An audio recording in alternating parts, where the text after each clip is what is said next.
ભરૂચ જિલ્લામાં હવામાન વિભાગની આગાહી બાદ સતત 3 દિવસ સુધી પડેલા ધોધમાર વરસાદના કારણે શહેરના અનેક વિસ્તારોમાં જળબંબાકાર જેવી સ્થિતિ સર્જાઈ હતી। ખાસ કરીને ભરૂચ નગરપાલિકાના વોર્ડ નંબર 2 હેઠળ આવેલી અનેક સોસાયટીઓમાં ઘૂંટણસમાં વરસાદી પાણી ભરાઈ જતા સ્થાનિક રહેવાસીઓને ભારે હાલાકીનો સામનો કરવો પડ્યો હતો। વરસાદી પાણીના યોગ્ય નિકાલ માટેની પ્રી મોન્સૂન તૈયારીઓ અને ડ્રેનેજ વ્યવસ્થાને લઈને પણ અનેક સવાલો ઊભા થયા હતા। પાણી લાંબા સમય સુધી ભરાયેલા રહેતા સ્થાનિકોમાં નગરપાલિકાની પ્રી મોન્સૂન કામગીરી સામે અસંતોષ જોવા મળ્યો હતો।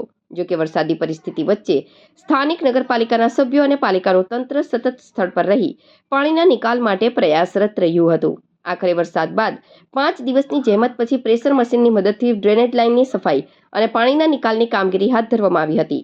કામગીરી પૂર્ણ થતાં સોસાયટીઓમાં ભરાયેલું પાણી ઓસર્યું હતું, જેના પગલે સ્થાનિક રહેવાસીઓએ રાહતનો શ્વાસ લીધો હતો।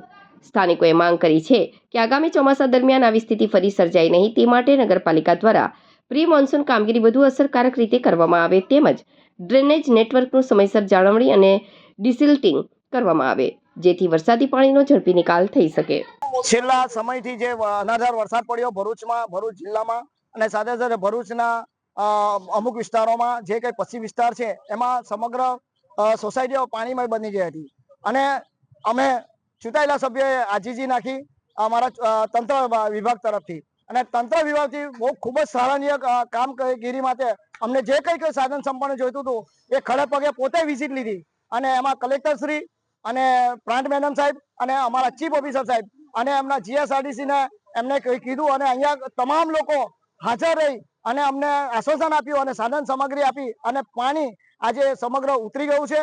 અને સાથે સાથે મીડિયાનો પણ એટલો જ આભાર વ્યક્ત કરીશ કે અમારા જે કંઈક અહેવાલ હતા એ મીડિયામાં પ્રસારિત થયા અને એમને પણ ઉજાગર કર્યા। સાથે સાથે એમનો પણ આભાર માનીશ અને સમગ્ર તંત્રનો પણ આ તબક્કે વહીવટી તંત્ર પણ વિઝિટ કરી એ બદલ આભાર વ્યક્ત કરીએ છીએ।